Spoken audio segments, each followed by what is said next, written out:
my involvement in media that deteriorated my self-esteem, that deteriorated my mental fitness and my intellectual curiosity. It just made me stagnant. It is not a good feeling. It really isn't. And if you've gone down those deep dives, you know exactly how that feels.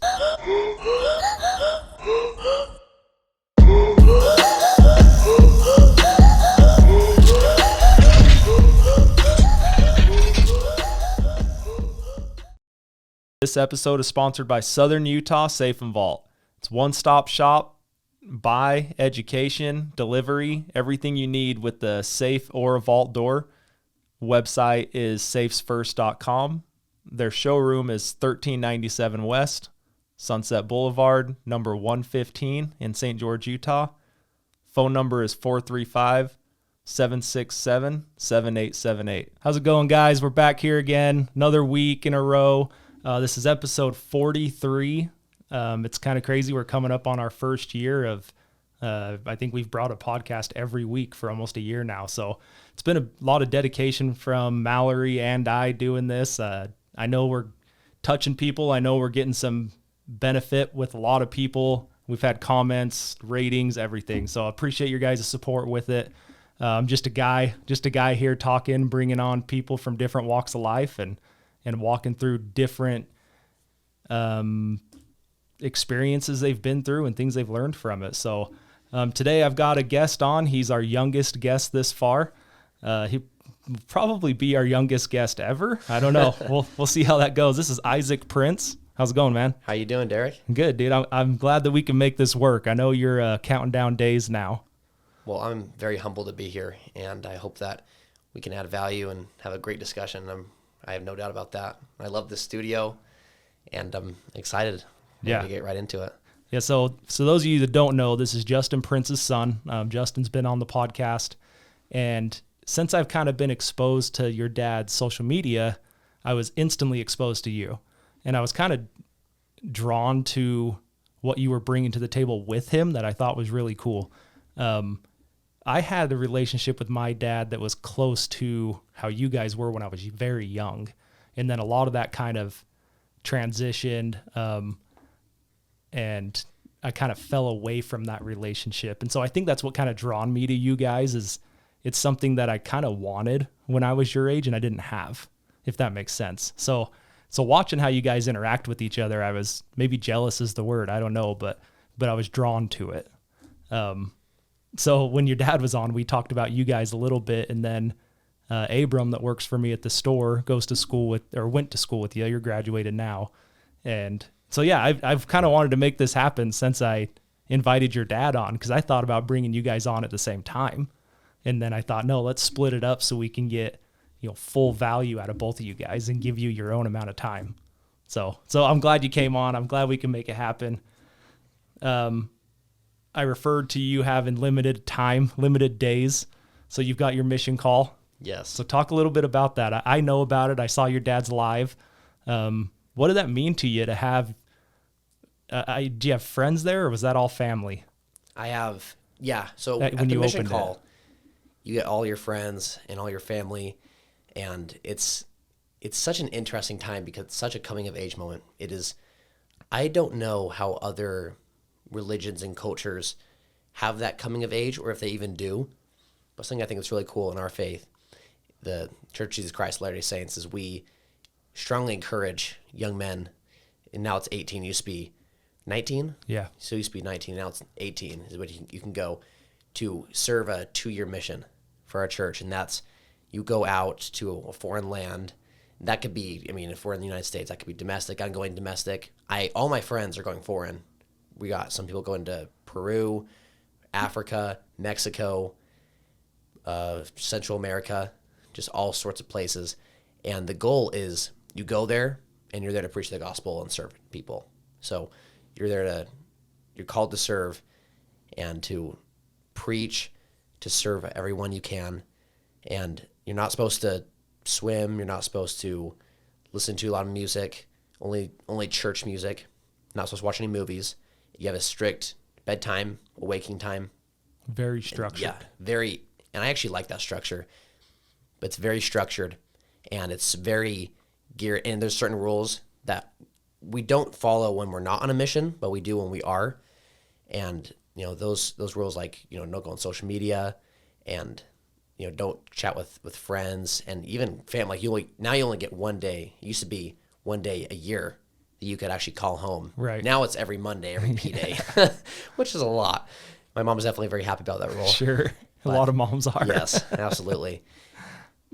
But it's supposed to be a really special time where I think the reason you have such strict rules is you're given so much responsibility and a lot of power too. Sure. And those rules are meant to help you really hone in that special time, that special power, so you can do God's work. You can listen to the Spirit more closely. You can have the Spirit directing you, have the Spirit to bless you and those around you, and really make the most of your time in that 2 years. Yeah, the structure removes a lot of distractions. So you have so you can hear the Holy Ghost, so you can be prompted, so you can see that stuff. And you're not having rap music blaring in your ears, and you're not having your phone going off texting, and it removes all of that. So yeah, that's a good point. I like how you touched on that. So yeah, so where are you going? Are you okay to tell us? Absolutely. I've been called to labor in the West Virginia Charleston mission, and I'm very excited for it. First off, I'm not going to lie. So before my mission, I didn't want to say where I did want to go and where I didn't want to go, because I was afraid if I said where I didn't, I'd get sent there. And if I said where I did, I wouldn't get sent there. So, but now I can disclose where I didn't want to go and where I did want to go. First off, God will qualify the called, not called the qualified, and he will use you wherever you're planted. I think maybe you heard my dad say, he says, bloom where you're planted. Yep. So wherever I got sent, even if it was somewhere I wouldn't have preferred to go, it would have been where the Lord wanted to send me. So, and you would have put 100%. Absolutely. Yeah.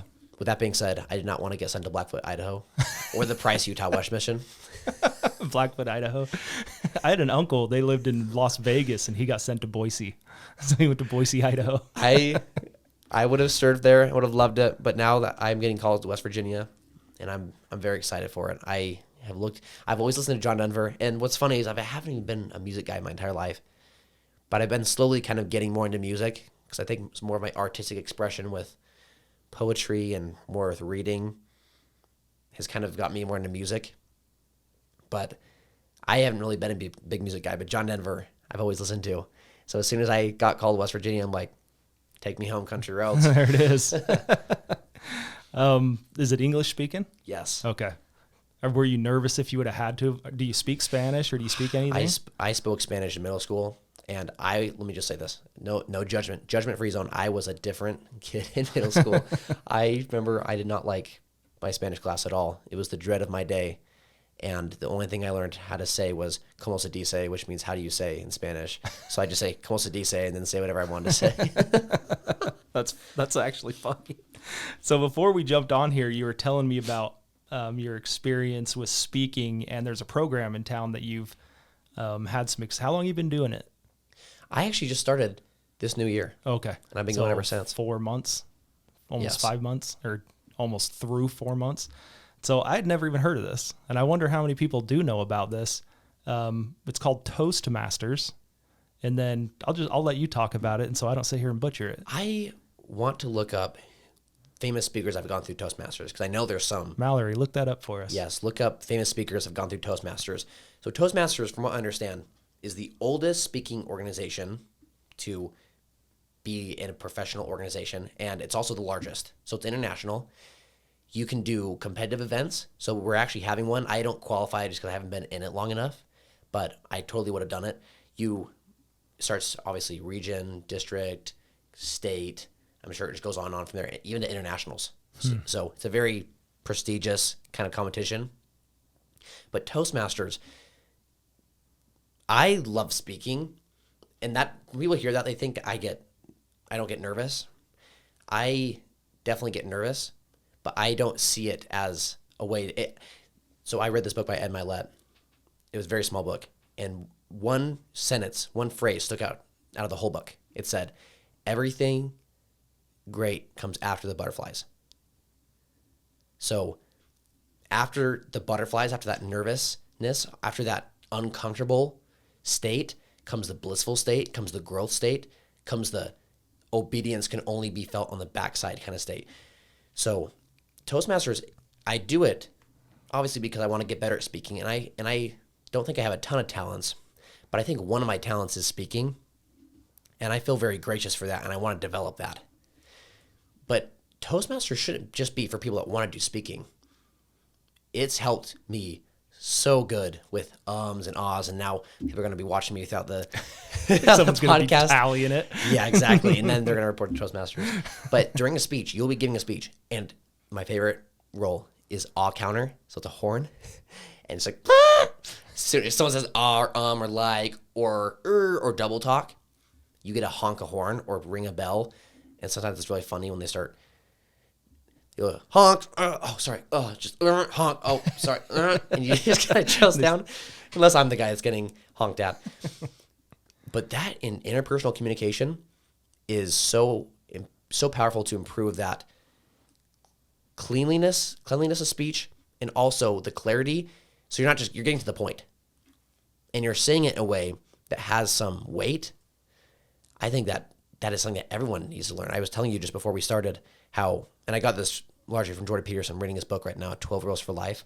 He talks about how literacy is the most dangerous skill you can develop in yourself.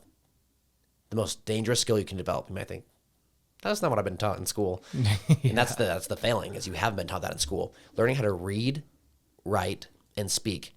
That triad is the most dangerous power you could have. And speaking is something that I think is neglected because we don't have a lot of opportunities to speak. The truth is we do. We're talking to people every single day. Yeah. We're negotiating every single day. We're trying to hopefully inspire those around us every single day. Well, I think it's going away from that though. Like, and you would be able to speak for your generation of people that aren't having those conversations like I did when I was your age. I mean, like, I remember the transition from getting a job from, you went into the business, talked to the business owner, the business manager, you had a job interview set up, you spoke with them, to now it's like, well, if you need to go put something online, you need to apply online, and then we shift through this and maybe we call you. And so I think there's a lot of conversations that have been pulled away from that.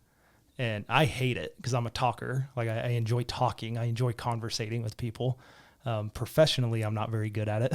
But if you get me in a group of buddies, I can talk for an hour and not stop, And that's kind of where this all came from too, is I'm like, I talk a lot, and it's almost therapy for me to have people on and express this is a therapy things that I've gone through. This is. Yeah. I mean, basically, I'm like, I just get free therapy from my guests. But yeah, so Toastmasters, where's it at? Does the time change, or is it just a set thing? So we're in a rather small city, kind of. We have one club. If you're in a bigger city, you should have more clubs. If you're in a small city, you could probably find one online. The one in St. George it's at the Chamber of Commerce building, and I just do it every Monday. So it's in the morning from 7 to 8. There's various different roles. The cool thing about Toastmasters isn't just the speaking. And by the way, the speaking itself, it is by far, and I mean this so literally and seriously, it is the most effective personal development for its price. There's nothing you could pay for the price that's better than Toastmasters. Toastmasters gives you way more value than what you buy. They actually give you a course you can follow with joining it. It's only $50 for 6 months. Oh, that's nothing. Nothing. Yeah. And there's a course you can do free with Toastmasters. And right now I'm learning humor because I'm trying to be more funny. And I'm trying. I look at one of my mentors, John Maxwell, and oh man, he just goes into a speech and he can just crack a joke. He's so witty, and humor is such an effective communication tool. Yeah. And so I had to learn how to shift humor from not just being laughed at, but being the one making the jokes. And so I get that free course where I can develop that humor skill to my speaking. And you also learn so much leadership with Toastmasters. So the topics you talk about aren't just random. I mean, I can't speak for all Toastmasters, but it's a leadership organization too. So you're there to elevate people around you. You're there to learn actual things. So and by the way, this is just kind of the nature of Toastmasters, is it attracts these kind of people, right? People that are trying to grow, people that are naturally leaders. Yeah. And by the way, everyone should go to Toastmasters. I think if I'm trying to get some of my friends to go, I think if more people went,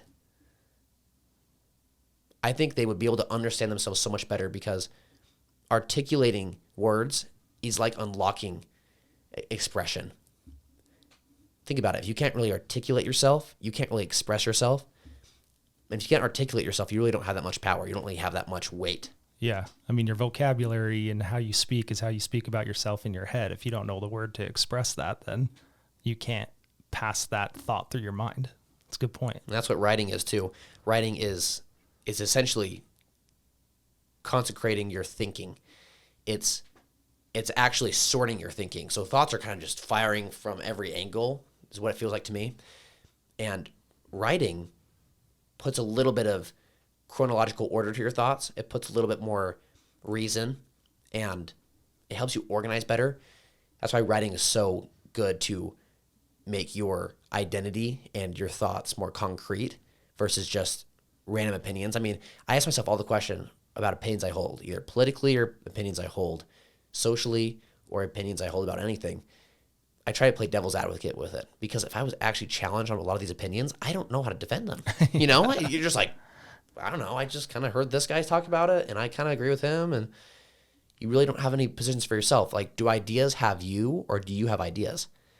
A lot of times ideas just possess people, and they don't really know why. And I'm trying to make sure I try to educate myself a little bit, articulate myself. And of course, I've got a long way to go, and thank heavens, because I'm only 18. So Well, you got a lot of time. that's one thing I can assure myself with. I'm 18, so I can hopefully have a lot more time. Yeah. I wanted to touch on when you're talking about butterflies and Ed Milet. I'm pretty sure it was Ed that had a neurosurgeon on his podcast. Maybe he's not a surgeon, but he's a neuro doctor. And he talked about nervousness and excitement. And they've done brain tests on people, and the feeling or I'm not a science guy, but like what fires off in your brain, It's the same thing. it's the same reading. It's the same thing. And it's how you translate it. And I kind of, when I heard that, I kind of looked back on my upbringing, and I thought, like, were you put into situations and were you told you should be nervous for that? And it's interesting. So my wife, I'm very cautious. I'm very conservative. I don't take a lot of risk. Like, my businesses is really the only risk in my life I've ever taken. I don't skydive. I don't scuba dive. I don't rock climb. And my wife does all of that. So she's rock climber, mountain biker, skydiver, scuba certified. Like, she has zero fear. And I look at the upbringings, and we were taught, like, don't get too close to that edge, or this bad thing can happen to you. And then I look at how she was brought up, and my mother-in-law can correct me if she's listening, but they were put out there to experience these things. They would rappel in, 50 feet into a canyon and go do a canyon that day. Like, we never did that. Like, we played traditional sports, but we weren't doing out all these things because, and I don't think it was on purpose. Like, I don't think my parents did it on purpose, but it was just an interesting thing to me, having a kid of my own now, of trying to be cautious of that, to pass it on to him of, now with your Toastmasters, I'm thinking about all my likes and ums.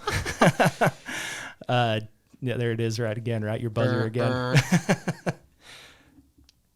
Just having those thoughts of, William getting older and not trying to put a halter on him of what he's capable of. Does that make sense?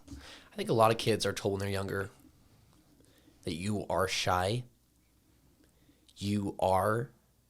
And the problem with that, the power with that wording is it's the most psychological, it taps in the most psychologically strong power you have in your psyche. That's what Tony Robbins said. And this power is called your identity. So when you start to identify with certain things, and by the way, we all do it every single day. Sure. So when you say, even you and me, like, just when you're talking, you're saying, I'm a talker. That's an identity. Yeah. if I say I'm a shy kid, that's an identity.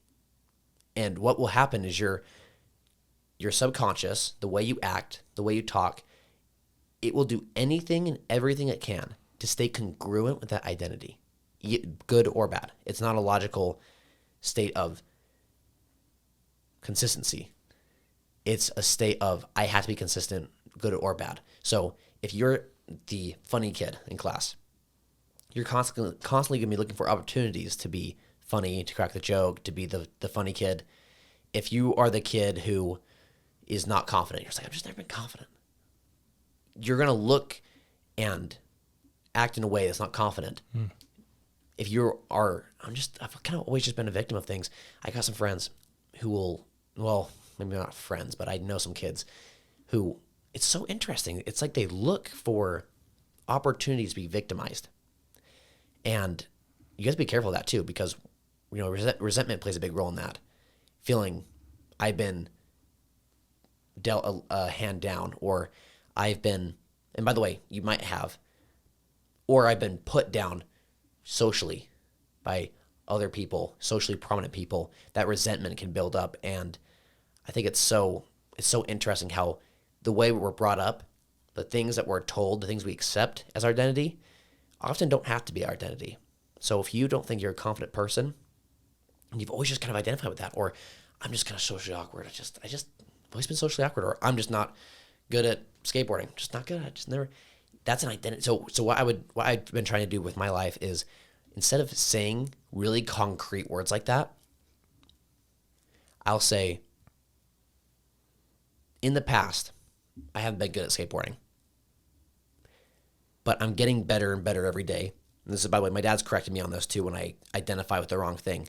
He'll say, don't just lie about it and say, I'm not that, but put it in the past and give your identity hope. Give your identity hope that maybe you could say, look, I was bad at skateboarding in the past. I'm better at skateboarding today than I've ever been. I'm unlocking my inner athleticism by constantly seeking to not be comfortable, by constantly seeking to improve and to get advice from other people. And you start to build that identity. So identity is the strongest psychological force in your entire body, which you can use to change your life. That's what Tony Robbins would say. And I totally agree with that. And there's so many parallels with identity. And it's the biggest thing. Maybe I'll bring up the story later, but actually, I'll just say it real quick. Go ahead. Say it really quick. I've told the story many, many times. Hey, you listen to Tom Bilyeu's podcast? Yeah.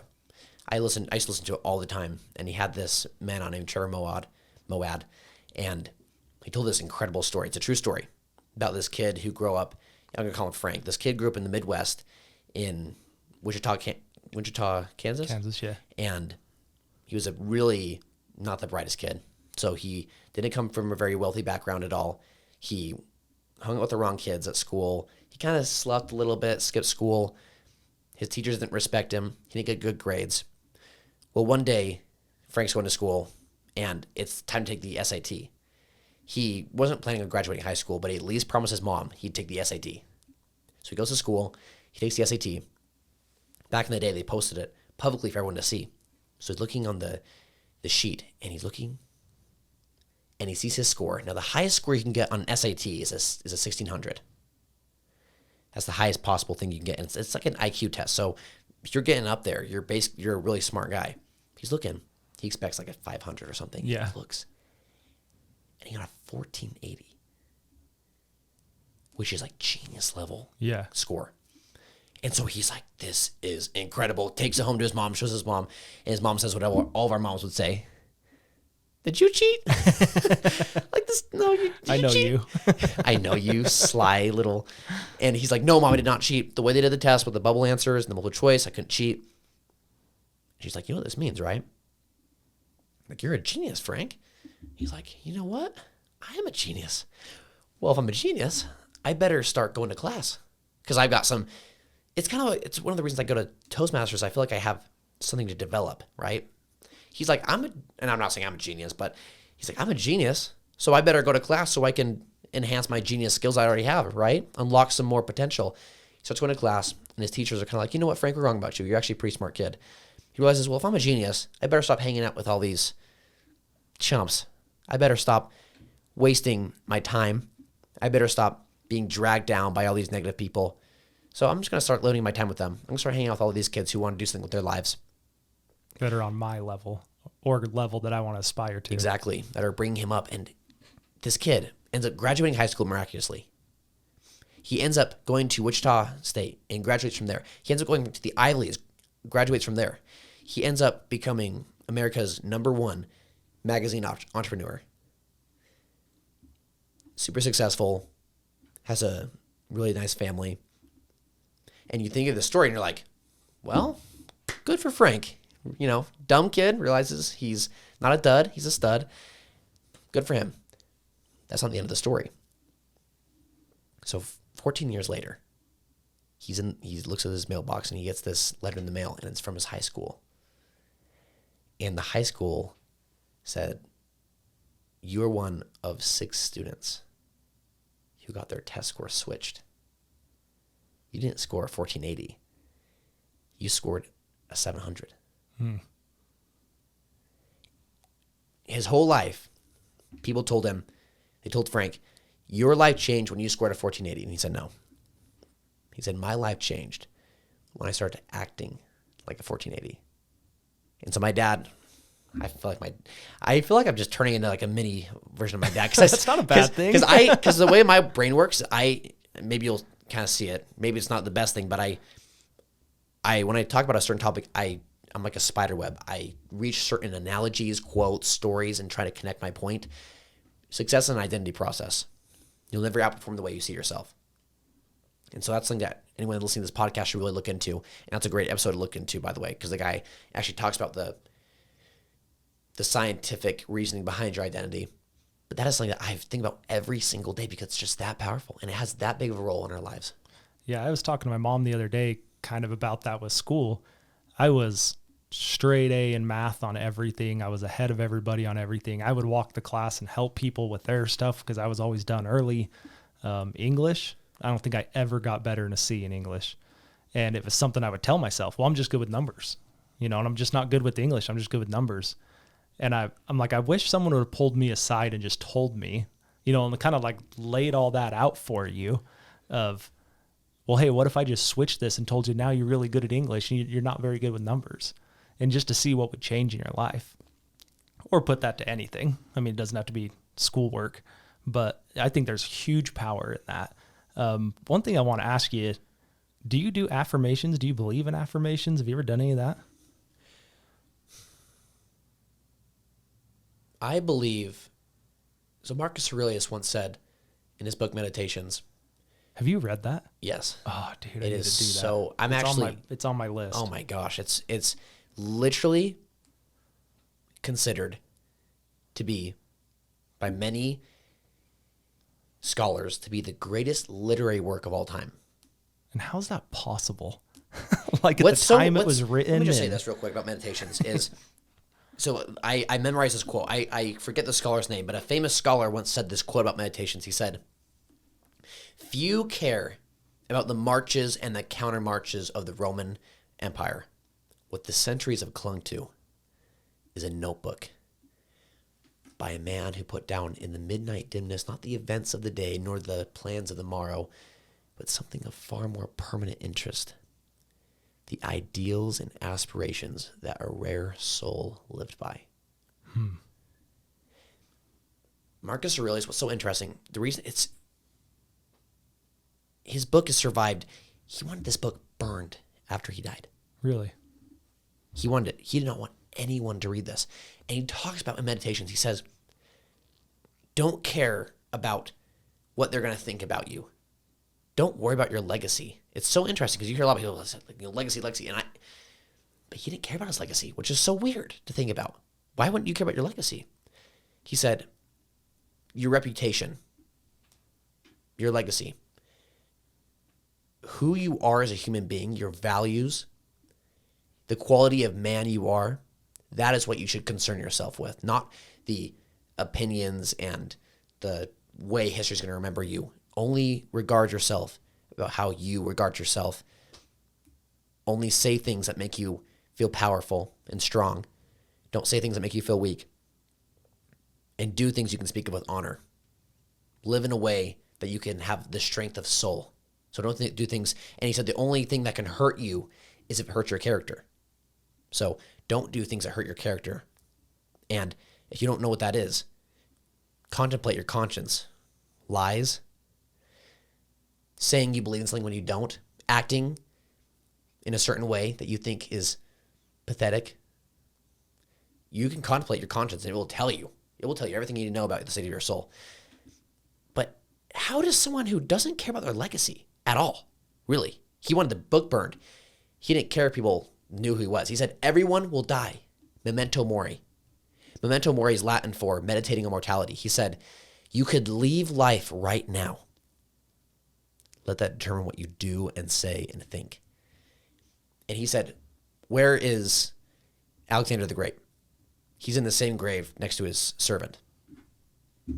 They're all dead. They're all going to die, and I'm going to die. I'm going to pass away. And his book ends up being the greatest literary work of all time. A book he didn't want anyone to read. His name is associated with a philosopher king, the only philosopher king, really, and is also associated with a righteous ruler, one of the only righteous rulers of his time, and one of the only righteous rulers, period. Yeah. Right? Someone that could have your head cut off if you annoyed him, who had all the power in the world, who could sleep with whoever he wanted, who could eat and be gluttonous as much as he wanted, who could stay up as much as he wanted, who could conquer whoever he wanted. And instead, he stayed chaste. He stayed temperate. He woke up early. He thought of the best will of his people. And he didn't care about how he'd be remembered. And yet he is remembered as he is. And I don't think that diminishes legacy. I think what it emphasizes is mindset. Right? What made these people so great isn't necessarily the things they did. It's why they did the things they did. Because you could do the same things they did, but if you don't do it in the right intention, it profit you nothing. Yeah. If you're doing it to please everyone else, or what even people are if you're going to doing say it to about try you. I see so many people. It's so interesting. They have these. Some of them are very wealthy, and they have these huge murals of like, I'm a lion and I'm big and like I'm just gonna conquer everyone. And look, they're successful. Maybe they have a podcast and they've had extremely prominent people on their podcast. And maybe they've even done incredible things. It's like if you try to make a legacy, you'll lose it. It's like if you try to win the world, you'll lose the world. But if you seek for the kingdom of God, you'll get the kingdom of God and you'll get the world. People that made, from what I can tell, I think some world changers that we remember weren't so focused on how they were going to be remembered here, more focused how they were going to be remembered in life after, or at least focus on how they were going to be remembered to themselves, right? It wasn't how am I going to be remembered throughout the history and the generations. It was more of how can I have a clean conscience, at peace with myself? How can I, at the end of the day, not be a cold and timid soul? How can I, at the end of the day, not regret the things I say? Whether I'm, at the end of the day, right or wrong, how can I speak the truth, what I believe it is? And they end up changing the world, and they end up getting the afterlife, the prominence of their conscience and their own spiritual power. They also gain the hearts of so many others. Dude, I love listening to you. So I don't want to cut you off. I don't want to have you lose your train of thought. I've written a couple things down, but I think we're kind of past it. But one thing I do want to bring up is when we were going to bring you on, like we do a lot of social media stuff with all of this. Your dad is very, very prominent on social media. And we were trying to like go through your dad's TikTok, Instagram, all of that to find you so we could reach out to you. And Mallory called me and said, hey, I've been trying to find Isaac on here and I can't, like, he's ghost, man. I can't find him anywhere. And I was like, really? And so I was like, well, he's got to tag you on some of his stuff. So I went through and like watched a bunch of little clips where you guys are snowboarding and different things where you're in it. And I'm like, yeah, you're right. He's not here. And I was like, well, I got Justin's number if you need to call him. And she's like, well, so do I. I'll just reach out to him. And that's how we ended up getting a hold of you. And then just the way that you speak and the way that you have, and you're very, very similar to your father on this. Like you would kill it on TikTok. I know it's not important to you. I've done TikTok. You would kill it. I had like 15,000 followers. It was before, I'm not sure if any of you guys remember this, but TikTok almost got taken down by Trump because it was the China thing. Yeah, the whole China thing. I thought it was, so I deleted it. I kind of regret it, but I also hate TikTok. But I do see it as a very powerful medium. But yeah, that means a lot, you saying that, Derek, because a lot of people in my life, well, I have the blessing of having the greatest parents and just having the most incredible support. I can't be profitable from it. I can't repay it. But, some people want to, I don't know. One of the reasons I think you're instantly magnetic, Derek, is you don't let other people's light compete with your light. And I feel like so many people, and I've done this before too when I'm jealous, but you think other people have to lose for me to win. And I see some people do that to me. Some people do. I used to do that to some people. And I think that really made me feel special that you said that. And I think that is such an invaluable skill with people. And it's such an invaluable skill with your own success, because it's such a toxic mindset to think there's only a certain amount of winners. And even in a domain where there's not direct competition, it's like me thinking I have to be better than you. I don't know, more charismatic, no more, whatever domain I choose, and that's how I be successful. When in reality, I could use your success, and I can use your charisma, your vibrancy, your light, and I can use it to help me. I can gain value from that. I can gain direction from that. Instead of saying, because of you, I won't succeed, I can say, because of you, I can. Mm-hmm. So I think that made me feel valued, and I think it's a great skill. Well, I sitting here talking to you, and I'm sure, so we do an audio and we do a video, and people on audio are never going to guess that you're 18. And so I'm like, if Mallory had cut that out, no one would ever know.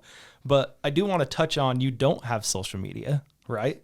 What do you believe, or why, for one, but being your age and your generation, and I'm just a little older than you. Well, quite a bit older than you. I'm 33, but I've been through the process of, like, when I was a kid, there was no internet, right? And so, like, I went through that whole stage up to where we're at now, and I've seen how it's changed people. I see how there's so much fake acknowledgement out there, and it's programmed that way. It's on purpose. But so what's your thoughts on how it affects kids, the benefit of not having it? What are your thoughts on that? Or how's it affected you from being off of it? There is plenty of really,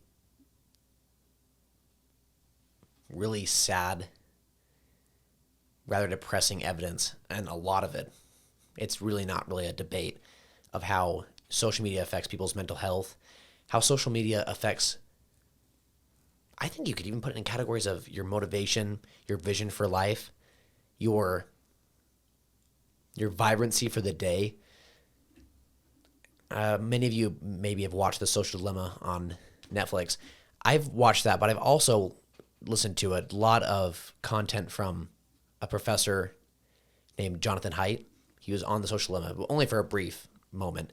But his work, he's written books about how technology has affected the generation, how phones in particular have affected us. It's something like 1 in 5, or maybe even 1 in 3 girls who use social media because of social media. So it's not just girls struggle with this, period.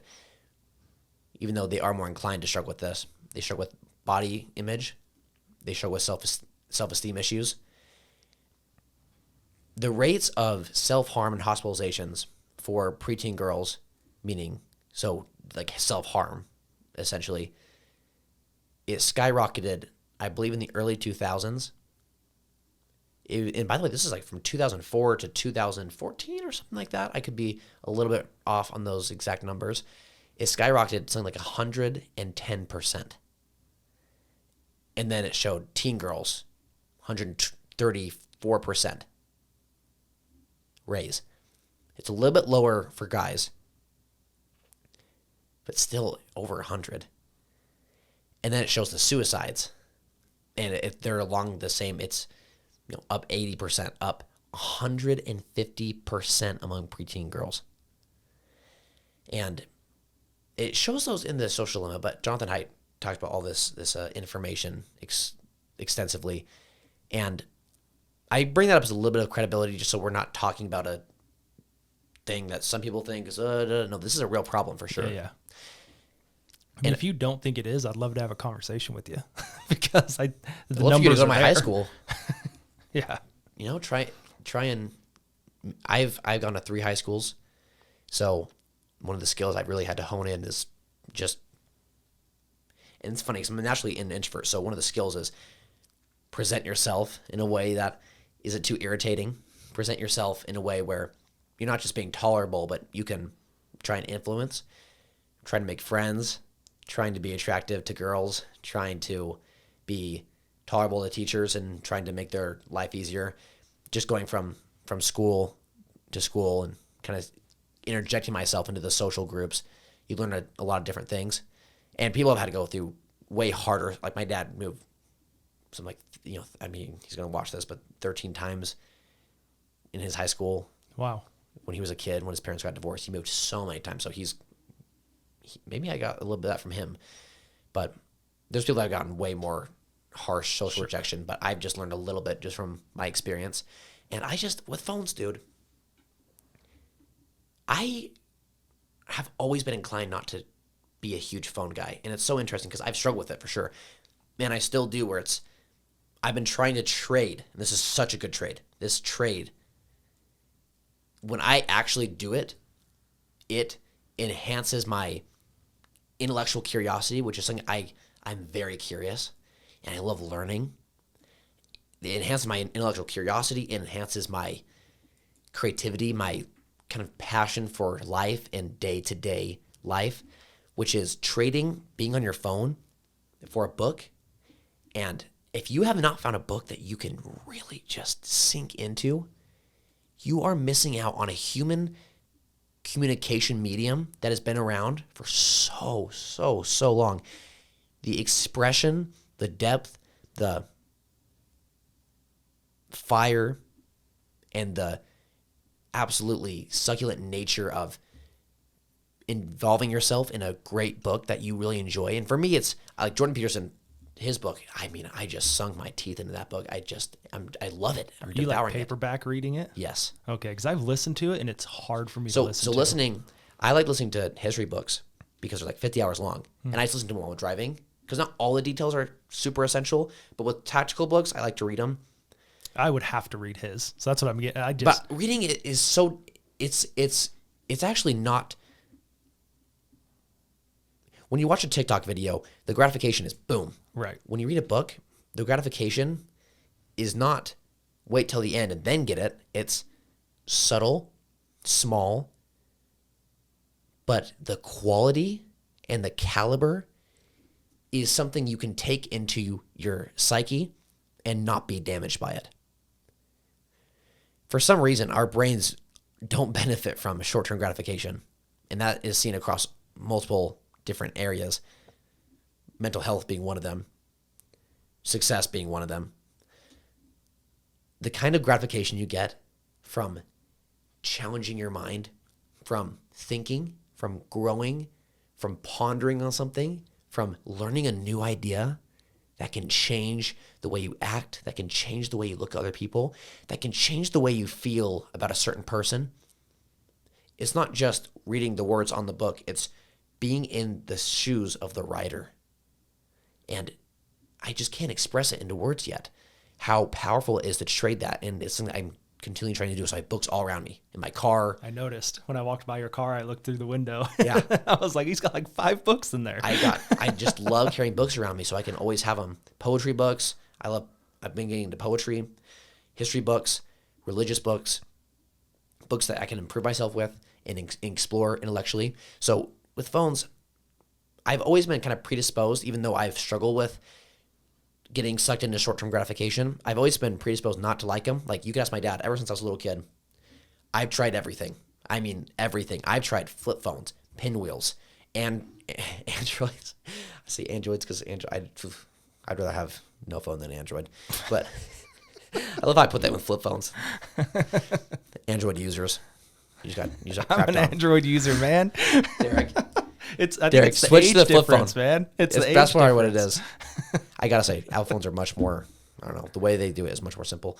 But I've tried flip phones. I've tried getting rid of my phone.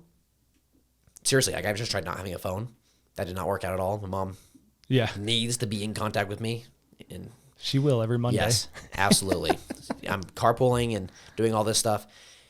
And so I've tried everything. I've tried all these different tactics to try and I've tried deleting social media off my phone. I've tried having it on my parents' phone, having it on a computer. And through this evolution of me minimizing my social media use and minimizing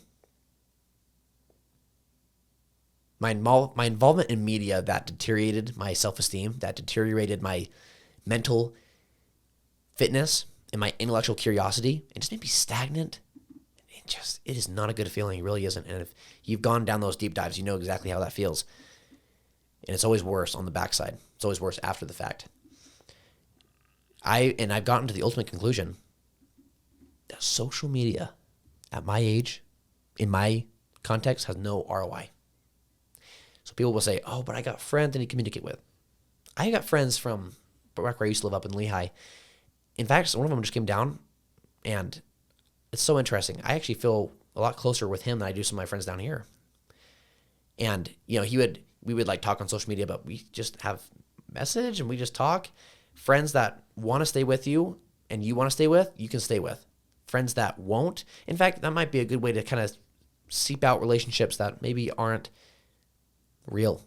Mm-hmm. Maybe relationships that aren't really feeding you. Because people that want to spend time with you, that are good for you, you'll get in communication with them just as you would want to get in communication with them. And so I've gotten to the ultimate conclusion. I've tried everything, or at least everything I can think of up till this point. And I've straight deleted my account on Instagram. Snapchat, I hate. I do not like Snapchat. I don't even understand. Like, I have it, but I don't even understand. Snapchat, for my generation, Derek, is so no parents are really on Snapchat. Like on Instagram, there's some parents, but there's no parents on Snapchat. And if you are, you're kind of, I mean, if you're like kids on Snapchat and you're like in your kid's feed, because my point is they can just post whatever they want and it's not good stuff. Yeah. And it's so interesting because when they post that stuff that they don't want to show their parents, it's feeding a side of them that they can't speak of with honor. And it's feeding a side of them they can't act respectfully in. It's like having a split identity. Dude, which, by the way, so good. I believe it was Nietzsche, maybe it was Jung, said we're all actors of our ideal. So every great man is an actor of his ideal. So he's just trying to act like what his ideal is. And that's kind of what we're all trying to do. So in a way, you do have split identities. You're trying to act out different archetypes. You're trying to act out different personalities. I do it all the time. And I sometimes I'm a little bit different with my friends. The thing is, you got to keep your values consistent, but sometimes you're a little bit different with your friends than you are with your parents. That's fine because we're socially adaptive creatures and we have to be.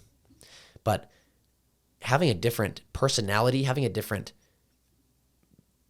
character with certain people, not other people, I think you kind of start to realize, okay, what do I really want to be? Like, who am I really? What do I really want to create with my life? And Snapchat, I just think feeds into that wrong identity. I really do. And it's a little bit narcissistic. And it's sad because narcissism feeds into self-loathing. Self-loathing feeds into lower self-esteem, lower self-image. All suffering essentially comes from looking right here, like focusing so immensely on yourself. Even if you're a mom and you say, I don't want my kids to fail, I don't want my kids to not be successful, you are saying that at some level, perhaps, because you feel like you have failed your kids if they do that. It kind of ties back to you. And I've learned that from many teachers through books and podcasts and videos. And so I think Snapchat feeds the wrong kind of personality. It feeds that personality that, unfortunately, is in a naive growth state, right? So teenagers aren't even fully developed yet. So It already festers in that. It is incentivized to be dramatic, is incentivized to be attention grabbing. Snapchat is me, attention. Yep. I want attention. That's what social media is anyways. And I think and this is my main point I want to get to, hopefully I'm not ranting here, is that I deleted social media because, one, I wasn't getting ROI. I don't have a business on social media, right? I'm not getting anything. I'm not feedbacking with my customers or consumers or my listeners or something along those lines. But at this stage of my life, so not only my season of life where I'm preparing for a mission, but my age, look, I'm going to get social media after my mission. I'm not sure how long. But at this developmental stage, when my mind's developing, I'm very naive. I'm vulnerable in a lot of ways, intellectually and just developmentally. I don't really know that much. I don't really understand a lot of how the world works yet. And I don't understand a lot of my chemistry is adapting to how I receive gratification. It literally adapts to how you receive gratification. That's why, and this is a very extreme example, but that's why when you get into addiction, people think it's just like, well, maybe some people think this. I think it's gotten a lot better at communicating this. But addiction isn't just go cold turkey and you're done. Addiction's a dependency. You could die if you withdraw from certain substances or certain activities.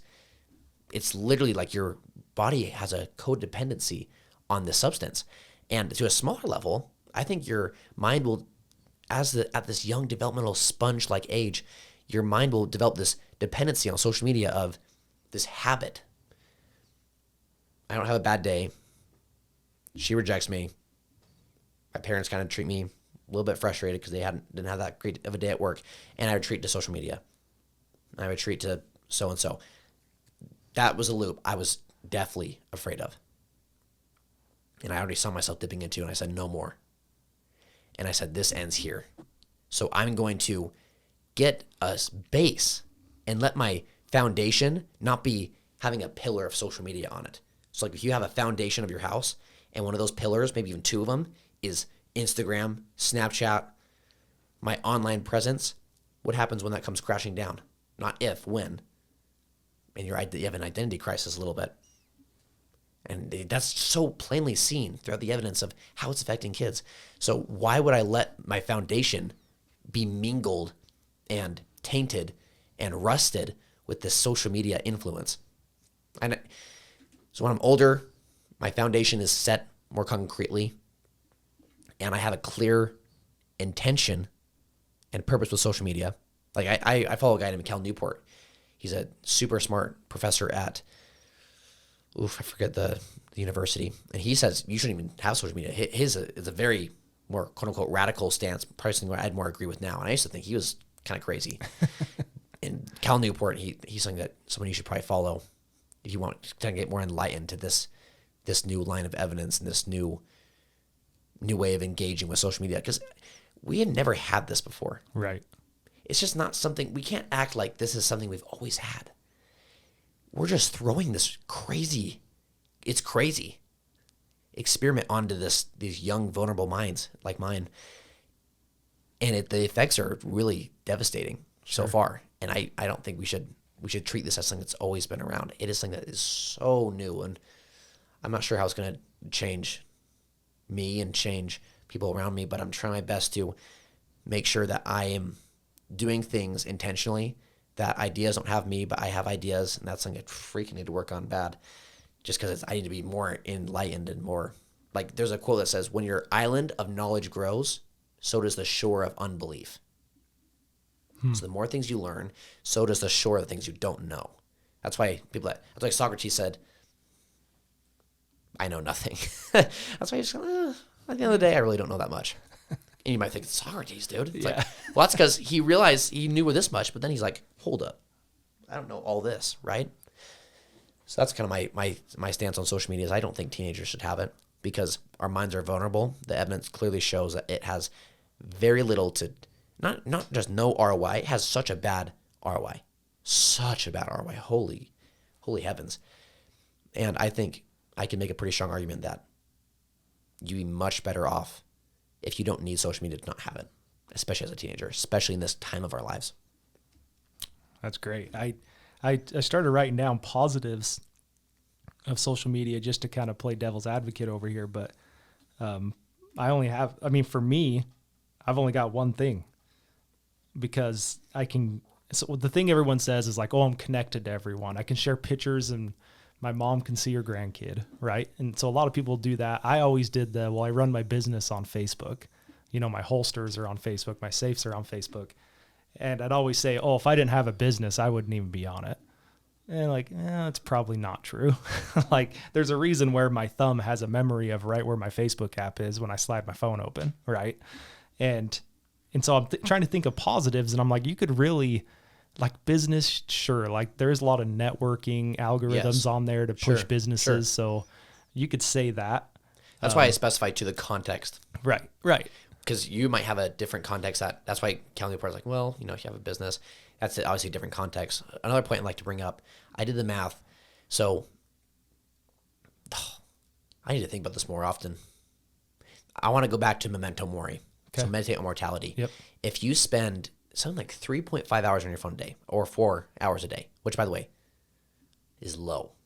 Right. Very low compared to how most teenagers and even me, sometimes I'm guilty to say I've spent 6 hours a day on my phone. And that's not like on Instagram or something. That's usually because I've watched like a 2-hour lecture or something. But the net time on your phone correlated with quality of life is not a good correlation in general. If you spend 4 hours a day on your phone, roughly, that's 555 hours a year, or 555 days, or hours. Over, I believe it was 80 years or 90 years, you will end up spending, you spend 4.5 hours a day, maybe sometimes you spend less, more, roughly average throughout 80 years, so like a lifetime, 13 years on your phone. And by the way, let's go a little bit higher. Let's say it's 6 hours. 15, which is extremely 16, reasonable. 17. You're almost living a quarter of your life. And by the way, imagine a whole day on your phone. Just imagine how depressing that is. Imagine a whole week. You don't even look up for your phone.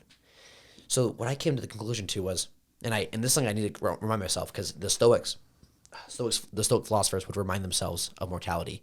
That's why they developed memento mori, meditating mortality. You will die. You could leave life right now.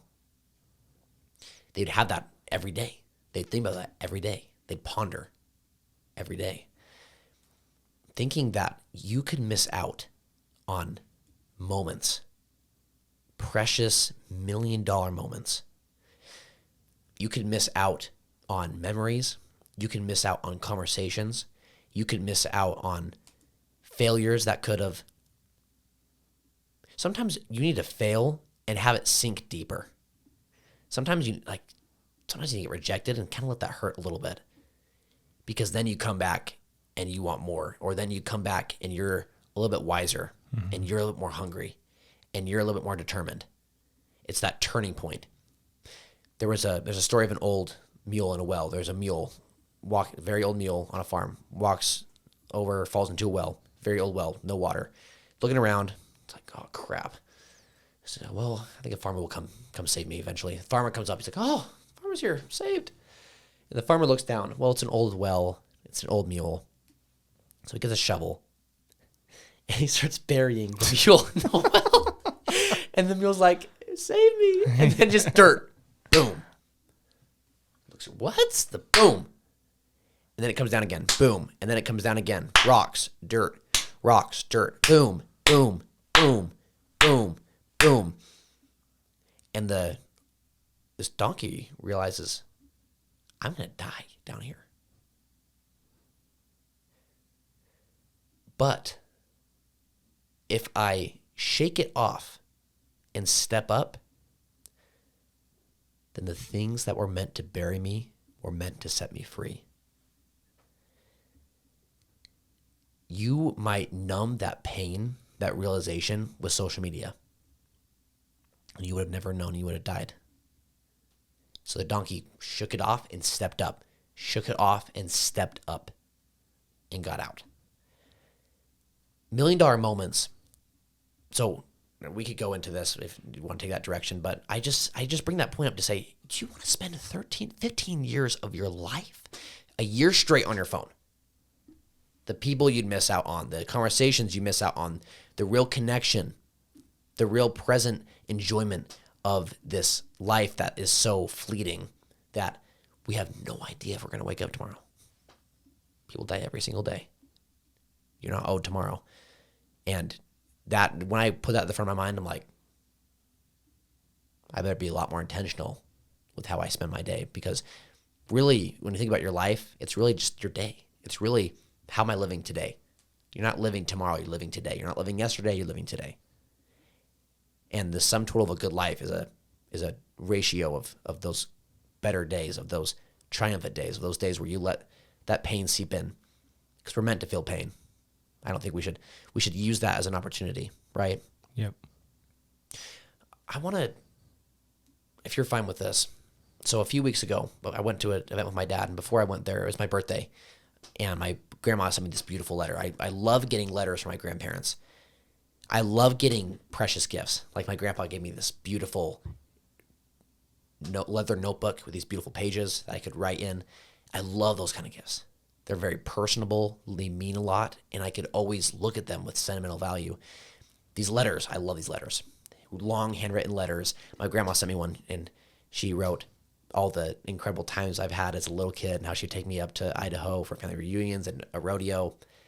We'd stop at this cheesecake factory, and we'd stop and have these incredible little memories. And she was just talking about how fond and grateful she was for all those. And she said something at the very end of the letter that I've been thinking about. And I was talking to my dad about this. I want to write a book on it.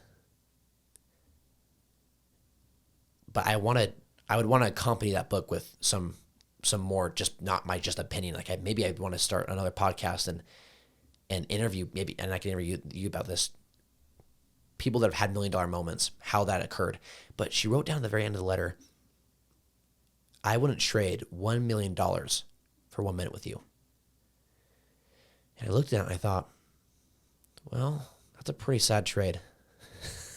That's $1 million, Grandma. Yeah. Look, Grandma, I love you, but not all the moments were that great. But I was thinking about it, and I was like, what if you had a moment that was so enlightening, so invigorating, so divine,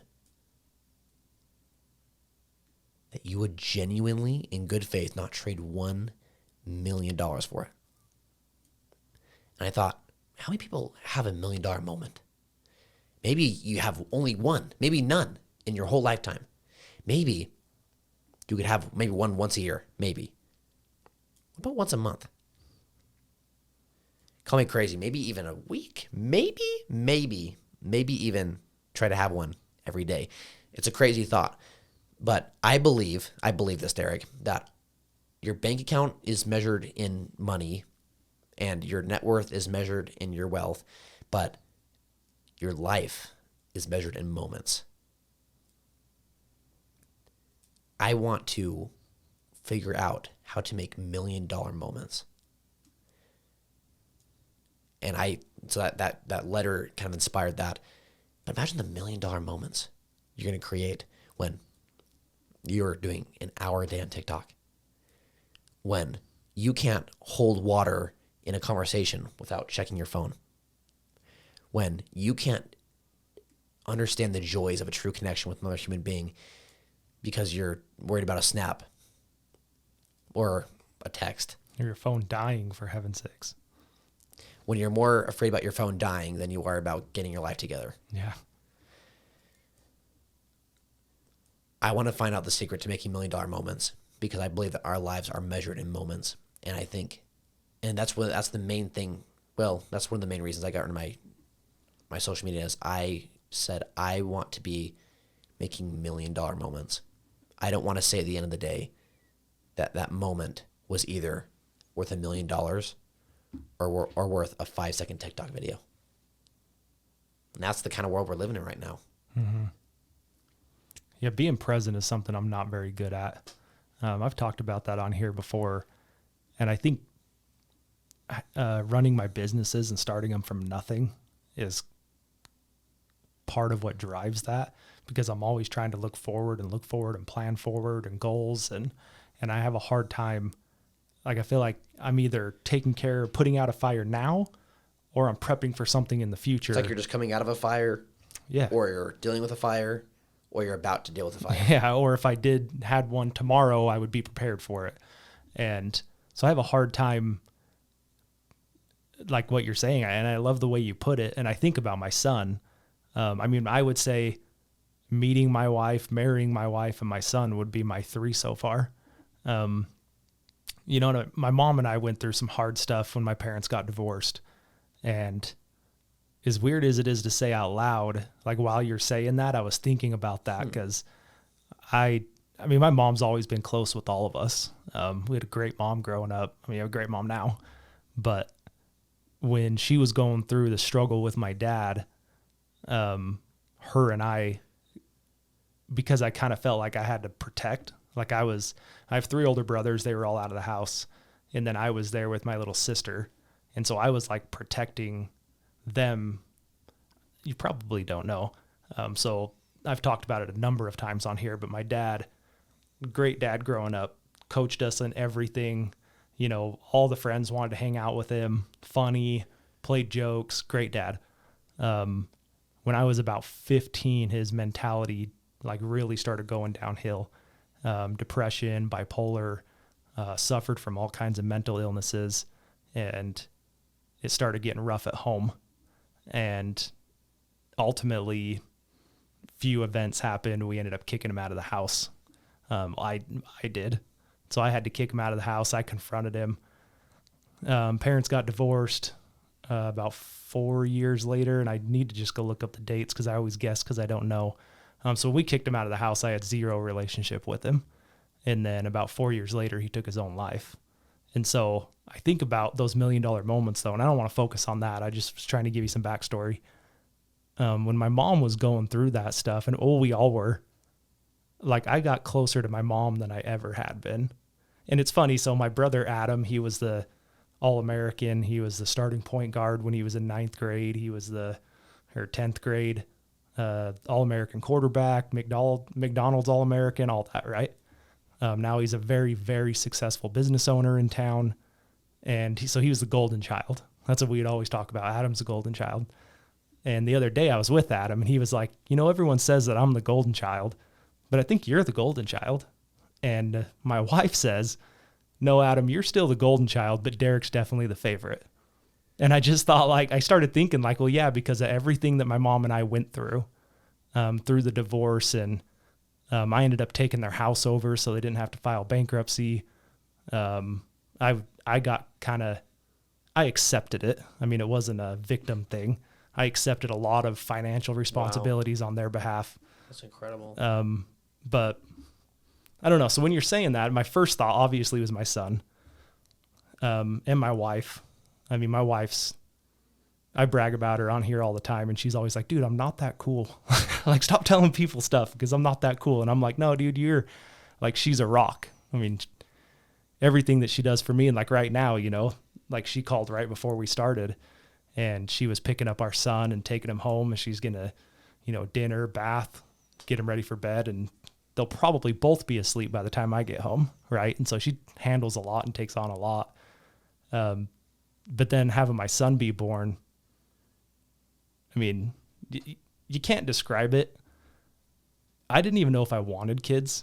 And I've been very open about that on this. And I think this is kind of cool. Hopefully in the future, Will sees it the way I hope he sees it. But it's kind of like a video journal that I keep on here, because I talk a lot about my own life and things that I've gone through. But yeah, having him born and the things we've already gone through. And we went down to Vegas a couple weekends ago, and there's like the MGM Lions, like the actual Lions. There's a little resort out in Henderson. Have you heard of this? So there's it's not a resort. I think they call it a ranch, but it's just like, it's in the middle of the desert, and it's just like chain link cages. Okay. So yeah, so I had never heard of this. My wife found it. So you go there, it's like $25 a person, and they have like a couple, ostriches and tortoises and things like that. Then you turn the corner and there's like this 400 or 500 pound lion right there. And there's a chain link fence, and there's maybe 2 feet, and then another chain link fence, and the lion's right there. Like, you feel like you could just reach over and grab it. Yeah. I mean, it was intense, and they're not very active. Lions aren't active in general. I think they are active 4 hours out of the day. And then you go down another cage, another lion, and then across from that cage, there's another lion. I think there's like 16 of them in there. And what they used to do, they don't have them at the resort anymore. But what they used to do was they would truck them back and forth every day to the hotel. And so they would pick them up at this little resort thing, drive them to the hotel in the mornings, and they would be at the resort all day. They'd load them back up in a semi and bring them back. And there was 2 of them there that were like the descendants of the first, lion that's, I don't know, you may not even, okay, I was gonna say, you may not even be old enough, but there was like the real lion that roared in the movies, at the beginning of the movies. And then they had like an 18-foot giraffe that was there, and it painted, right? So they put like a paintbrush in its mouth, and they had a hat, and it would like paint. It'd just take like a swipe on the hat, and then the guy's like got a little clicker, and he'd feed it vegetables because it's full vegan, right? And then he would click it again and hand the paintbrush up, and it would grab it and take another swipe of the hat. So anyway, I'm just setting up the scene here. So I'm thinking, my wife's like, yeah, we're going to go to this thing. And I'm like, okay, like, sure, whatever. We show up, and Will's walking around, right? And he makes noises. He doesn't really talk yet. And he walks up to the first lion, and he's like, roar. And he gets all big, and he's like, roar. And it like just clicked through my mind of like, these are the moments that like my brothers talk about, and these are the moments that people talk about with their kids. Like it wow. Probably means nothing to anybody. That's so true. But me sitting there and him doing like just interacting, I'm like, okay, like I kind of get this now, and I've been like, negative might not be the word, but I haven't been. I mean, I was excited when I knew I was having a boy. I was excited when we got pregnant. I was kind of like, okay, I guess it's happening. Like that was my mentality going into it. But like, that's my first like real moment I've had interacting with him where I was like, this is cool, dude. This is like my son, like interacting with this lion. And it could have been anything, but I don't know. It's a moment that only you can fully appreciate. And so exactly. I love those moments. And so that's really, like, that's your $1 million so cool. moment. Yeah, that's absolutely what it was for me. And like, that is so cool. He'll never remember it. My wife probably didn't even think twice of it. She's taking pictures and laughing, and it just like stopped me in my tracks. And I was like, this is it. And so, and that's being present, dude. Right. And I'm awful at that. So like, it really hit me when I was there. And even going into the little, ranch or whatever they called it, I wasn't like jacked, to go see these lions, but I didn't have like the greatest attitude I could have had. But after I saw that, dude, I was all in, and let's go look at this one. Oh, this one's this name, this one was born this date. And I don't know. When you talk about $1 million moments, I've never had it explained to me that way. And it just kind of ran through my mind of different things that I've had. And it also makes me think, intentionally creating $1 million moments. I think there's definitely an element of spontaneousness that comes with those for sure. Yeah. But I mean, we could have sat in the hotel and done nothing.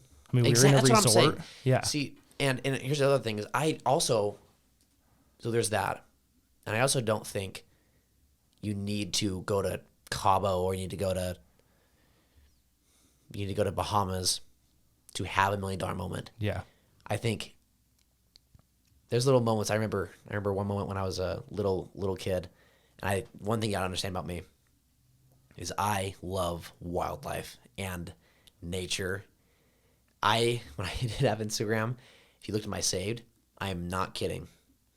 It's all just these glorious and enchanting pictures of nature, just like red rocks of southern Utah or incredible national parks elsewhere or the stars or sunsets. I love nature, and this natural beauty just so enchants me with awe. And I remember when I was a little kid, I love wildlife. And so I was a little kid, and we were with my grandma, my dad, this really old house, and we were walking down this road, and there was a little puddle just because it rained. And I walked ahead. There was a little garter snake in the puddle. I just remember catching it and just like, I'm just so excited about it. And I remember showing my grandma, and she was like kind of creeped out. My dad was like, good job, bud. And we took that garter snake home. I showed it to a bunch of my friends. We put it in, well, you understand this too. I know way more about wildlife than my dad. So he was watching this. Yeah, I put that out there. So, and this is the story perfectly explains it. I had this little knoll lizard in this cage, and I want to keep the snake. And my dad, I was like, let's put it in this cage. Like, no, we can put it with the knoll. The snake was very small. The lizard was much bigger. I'm like, Dad, snakes can unhinge their jaw. It's going to eat my freaking lizard. He's like, no, bud. You have no idea what you're talking about. I was like, it's 5 or something. Yeah. I freaking wake up the next morning, and this little snake, she's got this, the dang thing ate my lizard. And Just I was the just tail like, sticking out? no, it just this lump in the the body. The snake's like, bloop. My dad, and I just started bawling. My dad was like, oh, crap, dude. He tried to say the lizard escaped. I'm like, no, you're not going to fool me again, dude. Yeah. But even though it's just a funny little memory, and I love how you just included little details, because you just have little details that stick out for you for some reason. Yeah. But I do believe our lives made out of moments, and I think that, and I am curious. I'm so curious. That's why I want to do like a podcast just to interview people, and even your little $1 million moment, someone else's $1 million moment. What are the similarities? And I want to find that out, and so I can apply it to my life, of course. But wouldn't that be so cool? And I just, this is something that is both a blessing and a curse. A lot of my teachers think it's a curse. But because I'm kind of intellectually curious, and because I love people, I love sharing what I learn. And it's a weakness and a curse. It's a curse and a blessing. A lot of my teachers sometimes don't like it when I derail the lesson or when I raise my hand too many times. Seriously, they'll be like, okay, 10 people raise their hand. Okay, we're going to answer all 9, then go to you. And they get to me, okay, 10 seconds, go. Give us it. I'm just like, dude, give me 37 seconds. Yeah, how about that? Like, I know things. I'm like, please, let me talk. But I love sharing with people. So when I find a new idea or I find a new concept, I find it enjoyable to not just tell people about it, but I make it a challenge to let them remember it, because that's the thing with speaking is speaking isn't just presenting information. Speaking is communicating. Speaking is articulating in a way that people come away from the speech actually knowing what you said. Most speeches just goes in one ear and out the other ear, because most of the time sometimes because the guy was on his phone, didn't listen, but the speaker didn't do a good enough job of hammering down the point. Like, what's your actual point? And so I like not just telling people what I learn, and because I'm excited about it. I'm excited about ideas. I'm excited about new ways I can elevate my life, and I'm excited about what I can do for my friends and my family. But I want to present it in a way that it can actually make it a lasting impact on them. And I think that's kind of where my passion for speaking kind of found its slot is. Maybe it's because of my dad and my mirroring of my dad. Maybe it's just because of nature, or the role models. I think when you look up to someone, So you have a mentor you look up to. You have someone you greatly admire. Something about that person you greatly admire. I believe this, that you admire those things because there's a certain part in you that wants to manifest that. And I also think when you're repelled by certain things, there either is or could be a part of you that is manifesting that and you don't like it about yourself. So if you're really bugged by someone's impatience, you might be impatient yourself. If you are really enamored by someone's ability to focus on one person and make that person feel special, especially when that person that they're giving attention to is like a top-down kind of thing, like someone that's really in high authority. I've got some great stories about that. I had a friend, he told this incredible story about Tony Robbins. He went to a Tony Robbins birthday dinner in Vegas. And there's this huge table, tons of people, and Tony's there. After the dinner, he goes up to Tony, and you can just imagine, everyone wants a picture of Tony. Tony, take a picture. Sign my book for my kid. And Tony, look at me. Tony, talk to me. All these people.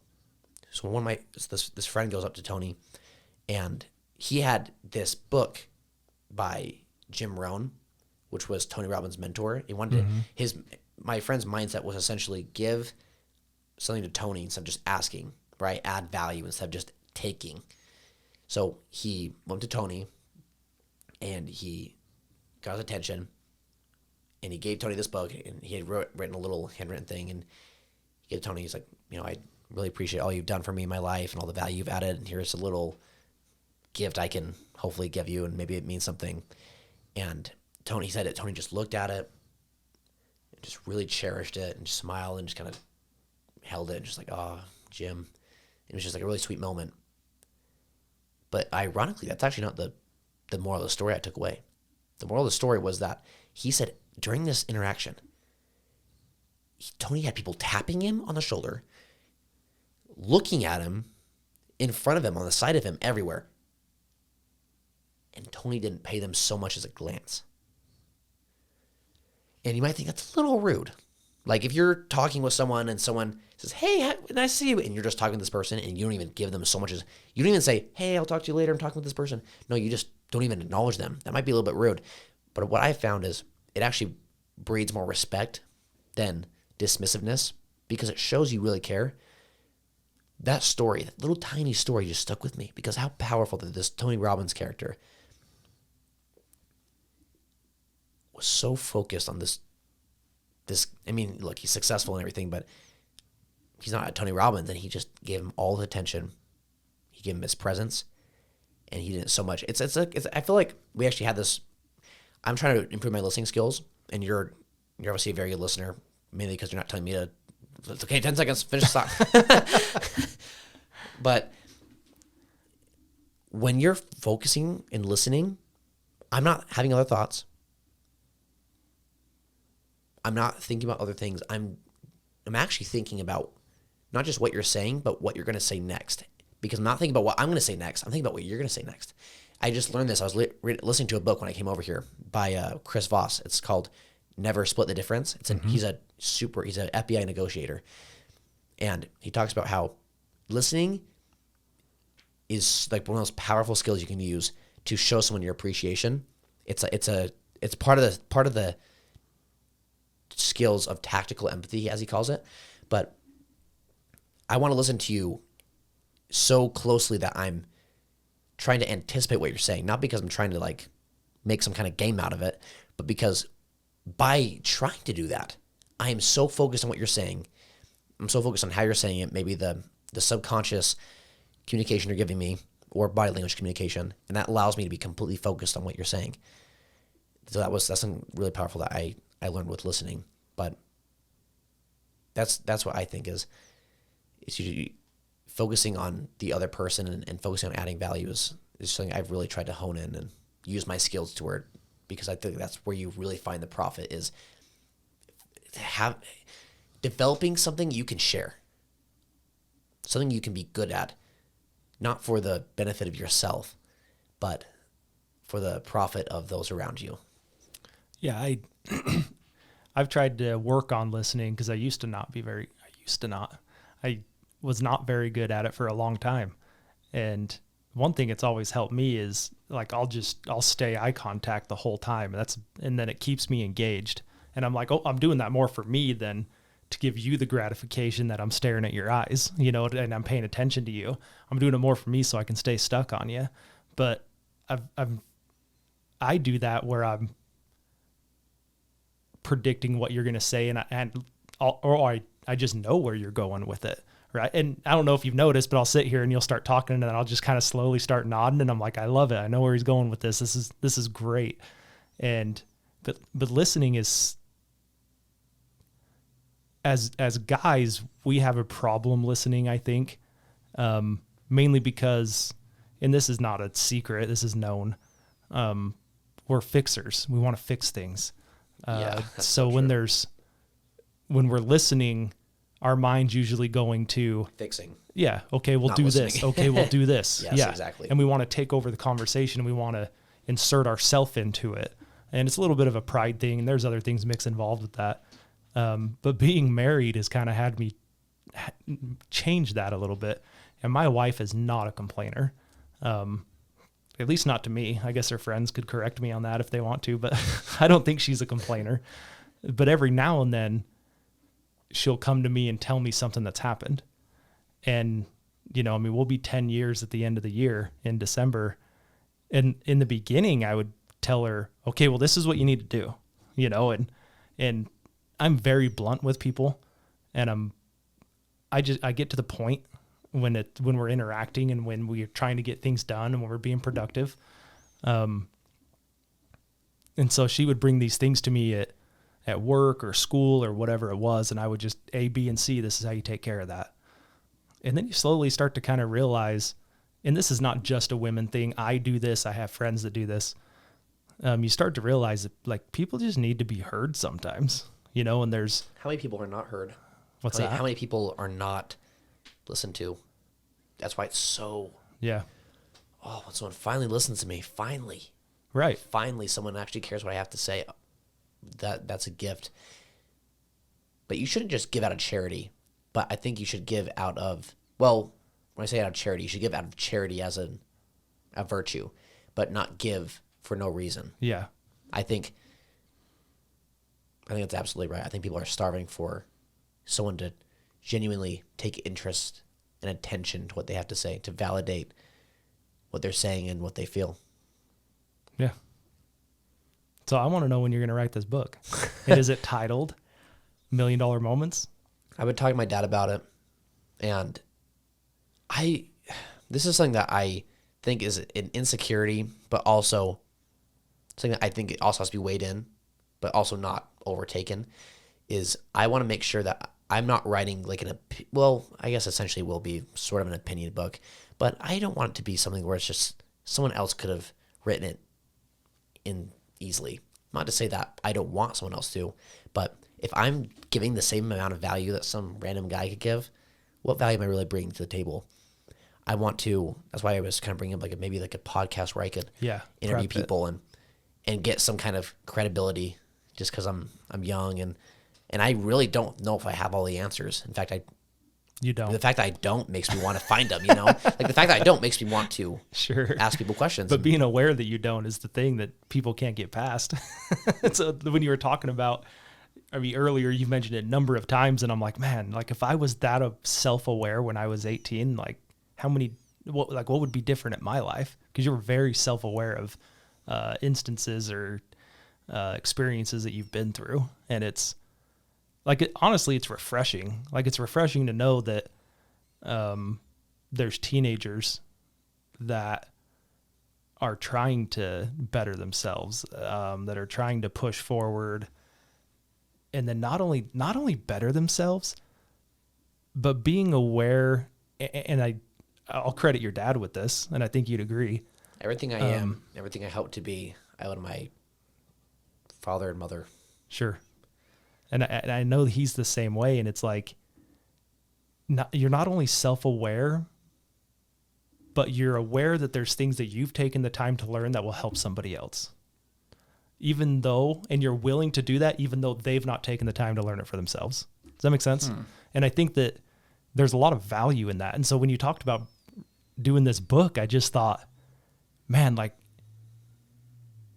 let's say you do a podcast and you have all of these records of all these moments and these things that people did to manufacture that moment. And then you write a book about it. If 0 people read that book, think of how crazy your life will be, and the different things that you could put on your children or your nephews or your nieces or siblings.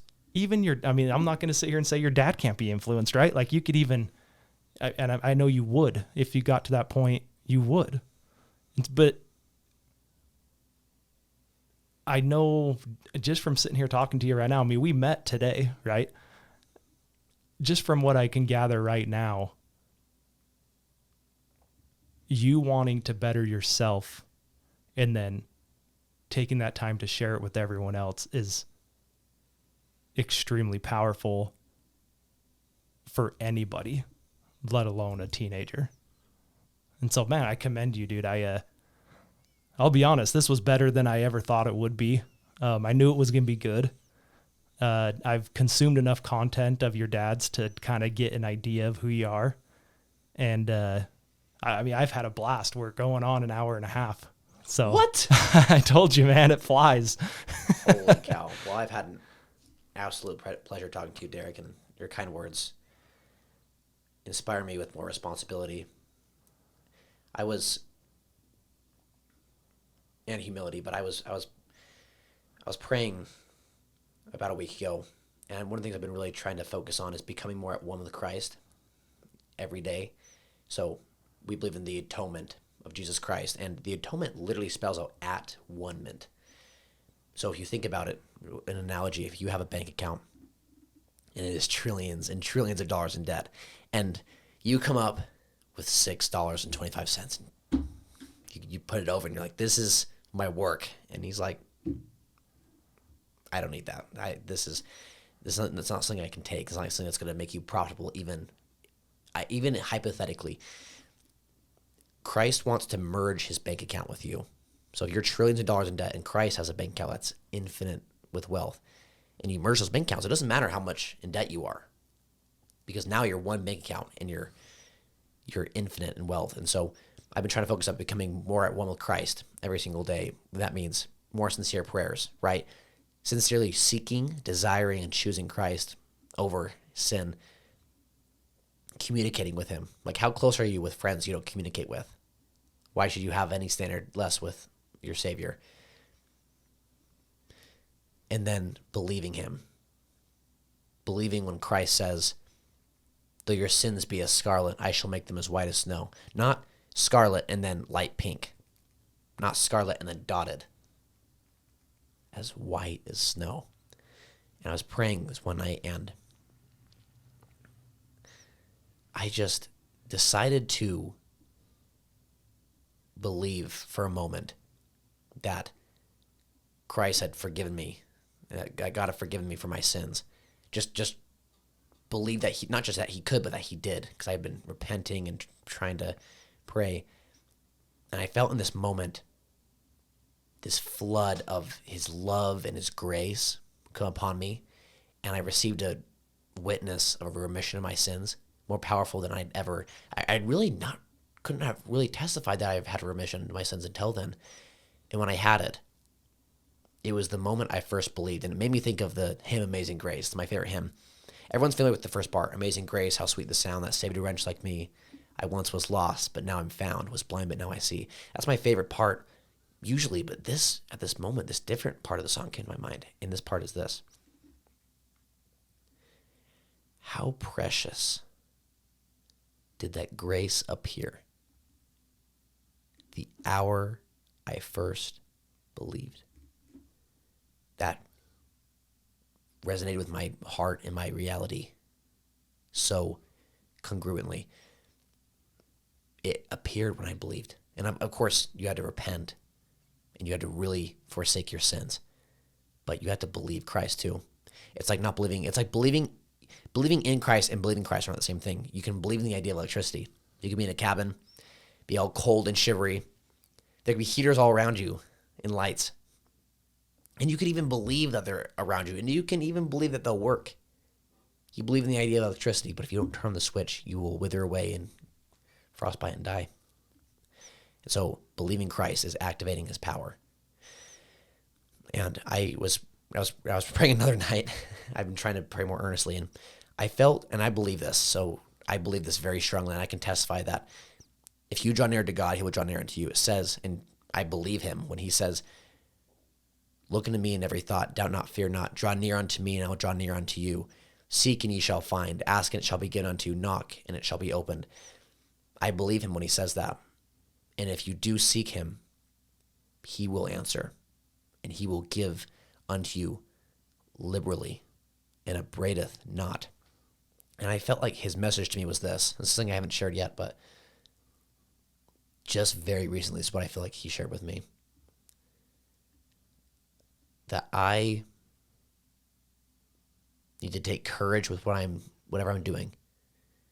So when I'm done with this right now in this season of my life, when I'm about to go on my mission, I can look back and say that I was not a cold and timid soul. You know, Theodore Roosevelt once wrote this talk, and a quote in the talk is called "The Man in the Arena." Mm-hmm. It's not the critic who counts, not the man who points out how the strong man stumbles or where the doer of deeds could have done them better. The credit belongs to the man who's actually in the arena, whose face is marred by dust and sweat and blood, who strives valiantly, who errs, who comes short again and again, who spends himself in a worthy cause, who at the best knows, in the end, the triumph of high achievement, and who at his worst, if he fails, at least fails while daring greatly, so that his place will never be with those cold and timid souls who know neither victory nor defeat. The virtue highlighted in that speaks to me is courage. It's not, your emphasis is not on if you win or not. It's if you're the man in the arena and you're trying to win and you're trying to grow, even if you fail, you're not the cold and timid soul who doesn't even know what it's like to fail. So the message I got was courage and responsibility.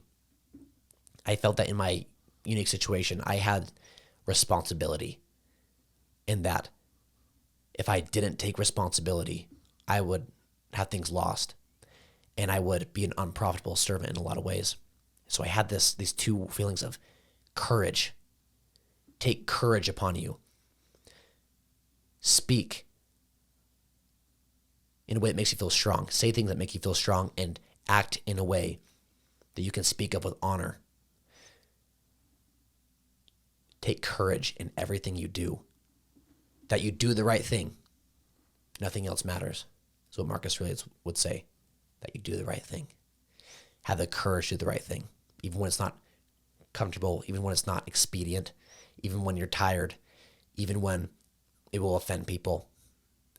And responsibility to bear suffering with your shoulders back and your head high, to confront it and to say, after all has been done and all has been said, this, with God's help, I've done. So that was the message I got, was I needed to take more courage into how I live my life, live in a way I won't regret, and to have responsibility for. It's not going to be because of my parents. It's not going to be because of, like I've been grown up in such a privileged position, but even then I could say, oh, I'm more privileged, so then I am like softer, or whatever. I just use my dad's money or something, or try and find some way I can victimize myself, or try to find some way I could show responsibility, or because whether you're in a position of not privilege, you could say, I wasn't raised up in enough prosperity with enough opportunities, so of course I'm not going to succeed. And you could say, I've been sheltered and I've been coddled, so of course I'm not going to succeed. The victim mentality follows whatever context. And regardless of your context, you need to take responsibility. So I need to take responsibility. It's my life. It's God's gift to me. What will I show for it? What will I make of myself? How will I use the failures and follies of my life to make for the grand success and the grand story that we're all going to tell? How can I use that? Like there's an old Zen story of a king who thought his people were becoming complacent. So there was a very heavily trafficked route, and it was like, imagine a canyon that kind of comes down like this. And he put a boulder in the middle of this highly commuted route in this canyon. And so people would come into this boulder and they'd curse it. They'd complain about it. They'd try and move it and then give up and find an alternate route. They'd sit there and wait for someone to come help them. And one man comes up and he decides he's going to move it. So he goes in the woods and he finds this big log and he gets a smaller rock and he uses it as leverage. And he ends up moving the boulder. He's walking over the trail and he looks down. He sees a little bag of coins and a note from the king. And the note said, "Never forget that behind every obstacle is a chance to improve one's condition." Marcus Aurelius' meditation said, "The impediment to action advances action. What stands in the way becomes the way." Another Latin term, amor fati, love of fate. So not just the acceptance of fate, the love of fate. Marcus Aurelius talks about how you are to be like a vine of grapes, giving freely, not expecting anything in return, like a vine would. And he said, amor fati, if you become blind, realize it's taking you closer to your fate if you love it and if you accept it. The infirmities and the sufferings that happen in our life can be used to take us closer to our fate. Don't compare your fate to someone else's fate. Don't compare your quote-unquote happily ever after or your someone else's painted picture or their story told as your story or your ending. You have a unique ending, a unique story. You have a unique story that's never been told. You have a redemption that's never been recorded. And through taking responsibility, the things that were meant to bury you are meant to set you free. And the obstacles in your life can actually become the catalyst to bring you closer to what you were born to do, to bring you closer to the fate that you were endowed with. So the things that happen to you that are bad, John Maxwell, I had the privilege of meeting him and I was sitting right next to him. And he told me, he said, obedience can only be felt on the backside. What he meant was only after the fact that you've been obedient, only after the fact that you've gone through the struggle, can you look and see, this is how God was directing me. This is how he was turning my rejections into redirections. This is how the things that were meant to bury me were actually meant to bring me to my fate. And so amor fati, when something bad happens, love it because it's bringing you closer to a better you. It's bringing you closer to the fate you were meant to have if you see it as an opportunity to grow. It is the chance to improve one's condition. That's your Jocko Willink behind you where he goes, good. Have you heard that talk where he's like, good? Good. You're better at it than me. Check. Check. Well, dude, I think we wrap it up there. We're hitting like 2 hours right now. So I really appreciate you coming on. This is one I'm going to sit down to with a notebook and re-listen to. I'm just impressed. I have no words. So I appreciate it. Thank you for coming. I'm so grateful to be on this podcast, and I really appreciate the opportunity. I really do. And it's been an absolute pleasure talking with you and just having this moment we share with each other. Yeah. $1 million moment. 27 months we'll get back together. Absolutely. Dude, thank you. The mission, man. Good luck. I wish you the best. I know you're going to kill it. Your personality, it's great. The way that you speak, I love how you speak, man, because this is what I was picking up the whole time. You emphasize the words that need to be emphasized, and the fill-in words, you just get past them. And so it's da da da da da da da da da. You know what I mean? And so it's like the way that you're presenting it, it's like you're going to remember those 4 words that you wanted people to remember, and then the fill-in words they're gone, and it's fine, because the fill-in words need to be there. And when you're out teaching, dude, you're going to capture hearts, dude, and I love it. So I think we'll just wrap it up right there. So, hey guys, if you liked this podcast, please go like, share, give us a review. I'd say follow Isaac, but he doesn't have social media. So in just over 20, what did I say, 27 months, just over 2 years, look him up. He'll probably be back. I feel like I've been waiting for this moment. Yeah. All right, guys, thanks for being here. Hope you enjoyed the last 2 hours, and we'll see you next week. Dude. Beautiful. That seriously might be the best one we've ever done.